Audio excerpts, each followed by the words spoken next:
Welcome back. My name is Brian, and this is Immerse in Him True Miracle Stories. Here is story number one. What if one dream changed the course of your entire life? What if a conversation, one that seemed impossible, left you questioning everything you had ever believed? Would you dismiss it? Would you tell anybody? Or would you simply spend years searching for an answer? This is the remarkable story of a woman who grew up in the shadow of the Soviet Union, where survival often mattered more than spirituality, and whose search for truth began with a dream she could never explain. Whether you see it as coincidence, psychology, or divine intervention, her journey would cost her friendships, family approval, and nearly her marriage. Yet she says she gained something infinitely greater. She remembers life before everything changed. She and her husband worked ordinary factory jobs. They lived on the 6th floor of a modest apartment and overlooked mountains. Their two young boys filled the home with laughter. They weren't wealthy, but they were content. Then history intervened. The Soviet Union collapsed. Factories stopped paying wages. Money rapidly lost its value. Instead of paychecks, workers were sometimes handed food. Bread became precious, families survived by helping one another, and every day became an exercise in uncertainty. In times like these, people often ask deeper questions, and that's exactly what she did. But she wasn't searching for a new religion. She was simply trying to survive. As a little girl, she remembered her mother waking her before sunrise on special mornings. The table would be beautifully prepared, fresh bread, fruit, sweets. Her mother would quietly pray. She didn't understand every word. She simply copied what she saw. Faith was inherited, not examined. It was part of her identity, and she never imagined that would change. One ordinary night, after putting the children to bed and locking the doors, she drifted off to sleep. Then something happened that she says felt more real than dreaming. She found herself looking out a window as a brilliant white cloud descended over the city. Suddenly, she was standing among people from every nation. They were joyful, united, looking towards someone she couldn't see yet. Then a man stepped forward. He looked directly into her eyes. There was no fear, only overwhelming love. He spoke calmly. "You need salvation. If you want to reach God, you cannot do it without me," is what he said. She stood frozen. He continued, "I am the bread. I am the light. I am the life. I am the truth." She didn't understand. Bread, life, truth. These words meant nothing to her. She had grown up Muslim. Then he pointed toward the crowd. "They are happy because they have found salvation. They believed. They accepted me." Moments later, they were seated together at a simple kitchen table. Just her and this man. She searched desperately for something to offer a guest. There was nothing. Embarrassed, she apologized, but he gently indicated that material things were not why he had come. Then she woke up. Her heart raced. Her hands trembled. She immediately woke her husband and said, "I saw Jesus." He didn't know what to say. At work, she told a coworker, "It was only a dream," she told her mother. "It probably means nothing." But she couldn't move on. The dream refused to leave her mind. For weeks, then months, the questions only grew stronger. She visited places of worship, hoping someone could explain what she had experienced. Instead, she felt empty. Nothing seemed to answer the questions burning inside of her. Then one day, friends invited her to visit a small gathering of believers. She agreed. She sat quietly in the back. As people worshiped and spoke about Jesus, tears filled her eyes. She later said it felt as though the same presence she encountered in her dream was suddenly there again with her. For the first time since that mysterious night, her restless heart found peace. But transformation, unfortunately, often comes with a price. When she told her husband that she wanted to publicly commit to her new faith, he was furious. Neighbors talked, friends mocked her. Some accused her of betraying her family. Relatives openly criticized her. At one family gathering, people surrounded her and demanded answers. She felt isolated, alone, and ashamed. She wondered if she should simply give up. That night, after everyone was asleep, she knelt alone in her kitchen. Tears fell as she prayed, "God, I don't know if I'm strong enough." Then something happened she has never forgotten. Her young son walked into the room. He looked at her and calmly spoke with words of encouragement, beyond what she expected from a child. He reminded her not to fear, just to trust, to keep believing. She later tried asking him to repeat exactly what he had said, but he couldn't. To her, those words arrived exactly when she needed them, and they changed everything. Over time, even her husband became curious. He began asking questions, reading scripture even, attending services. Eventually, he chose his own path of faith. The division that once threatened their marriage became a shared journey. Together they discovered hope where they once had uncertainty, peace where they once had fear. purpose where they once had questions. Some people hear the story and conclude it was simply a vivid dream that influenced a searching heart. Others will believe it was something supernatural. Each person must decide for themselves, but one truth stands out regardless of your beliefs. History is filled with people whose lives changed because they encountered an idea that they could not ignore. Sometimes those encounters happen in a church, sometimes through another person, and sometimes they happen in the quiet of the night. Because perhaps the greatest miracles are not always the ones that change our circumstances, but sometimes they're the ones that change our hearts. Okay, moving on to story number 2. It was a cold March night in Utah. The roads were dark, the river below was nearly invisible. Most people were home asleep, completely unaware that a tragedy had just unfolded. Around 10 p.m. that evening, a car suddenly left the roadway and plunged off a bridge into the icy waters of the Spanish Fork River. The impact was catastrophic. The vehicle flipped upside down, partially submerged in the freezing water, hidden from passing traffic. Also inside that car was her 18-month-old daughter, Lily. No one saw it happen, and no one stopped. And through the entire night, the car remained hidden beneath the bridge. Hour after hour, temperatures dropped. The freezing river surrounded the vehicle while darkness covered the canyon. By morning, nearly 14 hours had passed. By all appearances, there was no chance anyone inside could still be alive. But then something remarkable happened. The following afternoon, someone finally noticed the wrecked vehicle down below the bridge and called for help. Emergency crews rushed to the scene expecting the worst.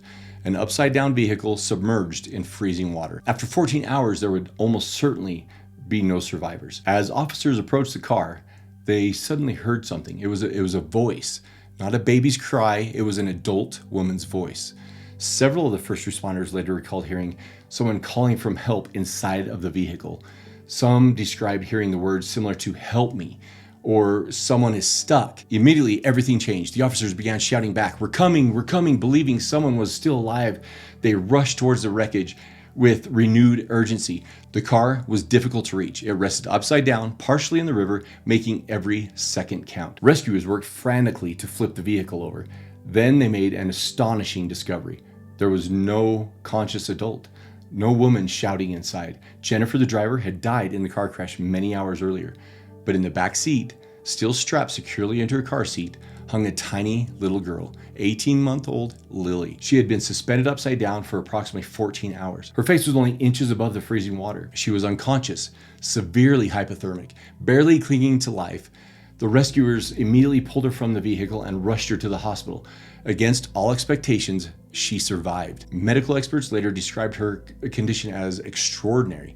The odds of surviving that length of time under those circumstances were incredibly small. But there was a mystery that remained. The voice. The officers involved all agreed.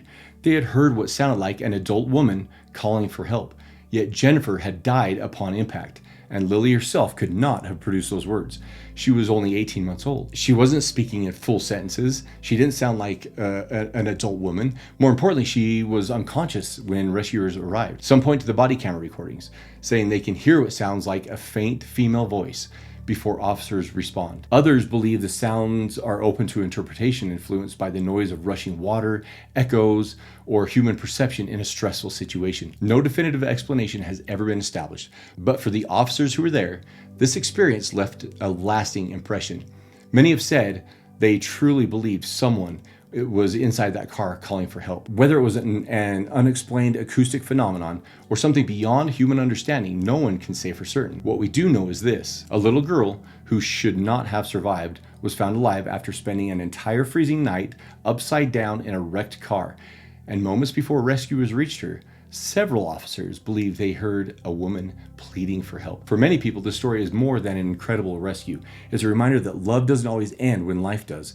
Some believe Jennifer's final act as a mother wasn't something she did while she was alive, but something she did to make sure her daughter was found. Whether you call it a miracle, divine intervention, or simply an unexplainable mystery, one thing is certain. Because help arrived when it did, and because of that voice calling out for help, little Lily was given another chance at life. And sometimes the most unforgettable stories are the ones that science can describe, but never fully understand. All right, on to story number 3. This one is a little crazy. They came to kill a preacher, and by the end of the night, one of them would walk away completely changed. It was a warm evening in the South, sometime during the height of Billy Graham's crusades. It was the kind of night where thousands would pack into a stadium shoulder to shoulder, waiting to hear one man speak.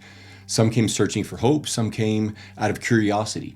Some came because a friend invited them. But hidden among the crowd that night was a man with murder on his mind, and he wasn't alone. He had connections, a reputation, a past soaked in violence. This wasn't just some angry protester or heckler looking to make noise. He was a former gangster, a man who knew how to hurt people, a man who had spent years surrounded by crime, intimidation, and darkness. And somewhere along the way, he became convinced that Billy Graham needed to be removed. To him, Graham represented everything he had hated: conviction, morality, God. And the massive influence Graham had over people only made the hatred grow stronger. So he made a decision. He would go to the crusade personally, get close enough, and kill him. As the stadium filled, Billy Graham walked calmly towards the platform. No security convoy, no bulletproof glass, no visible fear. Just a Bible in his hand and thousands of eyes fixed solely on him. What Billy didn't know was that somewhere in the crowd was a man studying every movement he made, waiting, watching, preparing himself for that moment. The gangster later admitted that he had rehearsed in his head over and over again how he'd approach him, how he'd do it, how he'd even escape. He had convinced himself this was necessary, but something strange began to happen before Billy Graham even started preaching. The atmosphere bothered him. The music, the prayers, the peace in the crowd. He expected emotional hype, manipulation, weak people clinging to religion. Instead, he felt something he hadn't felt in years: uneasy. Not because he feared getting caught, but because deep down he felt exposed. Then Billy Graham stepped up to the microphone. His voice wasn't loud or theatrical. It was calm, steady, certain, and that almost made it more unsettling. Billy began speaking about sin, about guilt, about the emptiness people try to outrun their entire lives. He talked about people who built hard exteriors while secretly carrying pain, anger, and shame underneath. The gangster sat frozen in his chair because somehow it felt like the preacher was describing him perfectly. Every word started cutting deeper. Billy spoke about violence, hatred, brokenness, but then he said something the gangster never expected. No one is beyond the reach of God's grace. The words hit him like a punch in the gut because this man had spent years believing he was too far gone. He was too dirty, too violent, and just too evil. And yet, here was Billy Graham looking out over thousands of people, speaking as if redemption was still possible, even for someone like him. The gangster tried to fight it. He reminded himself why he had come. He remembered the anger, the mission, the plan. But the longer Billy preached, the weaker that hatred had become, and the stronger the conviction grew. It wasn't fear. It wasn't something worse. It was truth. The kind that reaches into places you've spent years trying to bury. The kind that makes a person suddenly see themselves clearly for the first time. And by the end of the sermon, the man who came to kill Billy Graham could barely hold himself together. Then came the altar call. Billy Graham invited anyone who wanted to surrender their life to Christ to come forward. Thousands sat silently, but that man felt pounding in his heart. Every instinct told him to stay seated. Men like him didn't walk down aisles crying. They don't ask for forgiveness. Men like him don't change. But something inside him was breaking, and suddenly he stood up, slowly, carefully, almost like he was in shock. And then he started walking, step after step, down toward the front. But this time it was not to kill Billy Graham, but to surrender to Jesus. Witnesses later described hardened men weeping openly during those crusades, but few stories were as shocking as this one, because the man approaching the stage that night had arrived with murder in his heart, and now he was trembling with repentance. When counselors met with him at the front, he confessed everything, why he'd even come, and what he had planned to do, who he used to be, and instead of condemnation, he found grace, the kind he never believed existed, the kind powerful enough to stop a killer before violence ever happened.